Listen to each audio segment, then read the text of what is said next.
కష్టపడాలి అంటే కమిట్మెంట్ ఉండాలి.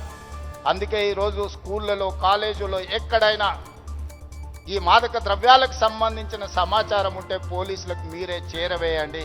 ఇంతకుముందే టోల్ ఫ్రీ నెంబర్ని మీకు అందరికీ డిస్ప్లే చేసింది. నో డ్రగ్స్ అనే దానికి మీరే వారధులుగా కాండి. ఇన్ఫర్మేషన్ వ్యవస్థనే పోలీస్ వ్యవస్థను బలోపేతం చేస్తుంది. ఈరోజు నియంత్రించాలి అంటే సమాచారం ఉండాలి. సమాచారం ఉండాలి అంటే ఆ సమాచారం కాలేజీలలో చదువుకుంటున్న విద్యార్థులు పాఠశాలల్లో చదువుకుంటున్న విద్యార్థులు టోల్ ఫ్రీ నెంబర్కు మీరు సమాచారం అందించండి. తప్పకుండా వాటిని నియంత్రిస్తాం. ఈ వేదిక మీద నుంచి పాఠశాల కళాశాలల యజమానులకు కూడా నేను సూచన చేస్తున్నా, రేపు మీ కళాశాలలో ఇట్లాంటి అసాంఘిక కార్యక్రమాలు జరిగితే దానికి మీరే బాధ్యత వహించాల్సి ఉంటుంది. ఎందుకంటే తల్లిదండ్రులు మీ మీద నమ్మకంతో విశ్వాసంతో లక్షలాది రూపాయలు ఫీజులు చెల్లించి పిల్లల్ని మీ పాఠశాలలు మీ కళాశాలలకు పంపిస్తే మీరు చదువు చెప్పడంతోనే మీ బాధ్యత అయిపోయింది అనుకుంటే కుదరదు. వాళ్ళు ఏ విధంగా వ్యవహరిస్తున్నారో, వాళ్ళు ఎలాంటి వ్యసనాలకు లోనవుతున్నారో పర్యవేక్షించాల్సిన బాధ్యత యాజమాన్యాల మీద ఉన్నది. రాబోయే రోజుల్లో మా డీజీపీ నా యాంటీ నార్కటిక్స్ అధికారులకు నేను ఆదేశాలు ఇస్తున్నా. ఏ కళాశాల ఏ స్కూలు ప్రాంగణంలో ఎక్కడైనా గంజాయి డ్రగ్స్ ఆనవాళ్ళు దొరికితే యాజమాన్యాలను కూడా కేసుల్లో పెట్టండి. వాళ్ళ బాధ్యత.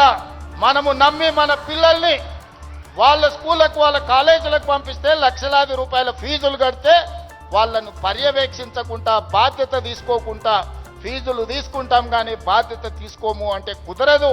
ఖచ్చితంగా ఆ స్కూలు కాలేజీ యాజమాన్యాలు కూడా బాధ్యత తీసుకోవాలి. మీరు ఎట్లయితే సైన్స్ మ్యాథమెటిక్స్ ఇంగ్లీష్ చెప్పడానికి టీచర్లను పెట్టుకుంటున్నారో, మీరు ఎట్లయితే స్పోర్ట్స్ కోసం మీరు టీచర్స్ని రిక్రూట్ చేస్తున్నారో, పిల్లల బిహేవియరల్ చేంజెస్ను కూడా గమనించడానికి చైల్డ్ సైకాలజీ అవగాహన ఉన్న వాళ్ళని కూడా ప్రొఫెషనల్స్ని మీ కాలేజీల్లో స్కూళ్ళల్లో పెట్టుకోండి. పిల్లల ప్రవర్తనలో మార్పు గమనించాలి. ఎందుకంటే తల్లిదండ్రులు ఉద్యోగము లేకపోతే ఉపాధి పనుల్లో పడి వాళ్ళు సమయం పిల్లలతో కేటాయించలేకపోతున్నారు. అందుకే majority time kids are spending in their schools. So అక్కడనే వాళ్ళని గమనించాలి.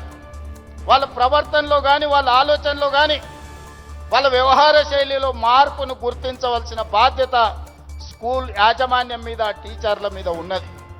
దయచేసి స్కూల్ యాజమాన్యులకు టీచర్లకు కూడా నా సూచన, మీ బాధ్యత అది, మీ సోషల్ రెస్పాన్సిబిలిటీ. మీరు ఖచ్చితంగా ఈ విషయంలో ప్రత్యేకమైన దృష్టి పెట్టాలి. రాబోయే రోజుల్లో గవర్నమెంట్ నుంచి కూడా నేను కలెక్టర్స్ అండ్ చీఫ్ సెక్రటరీ ఇతర అధికారులకు నేను ఆదేశాలు ఇస్తున్నా.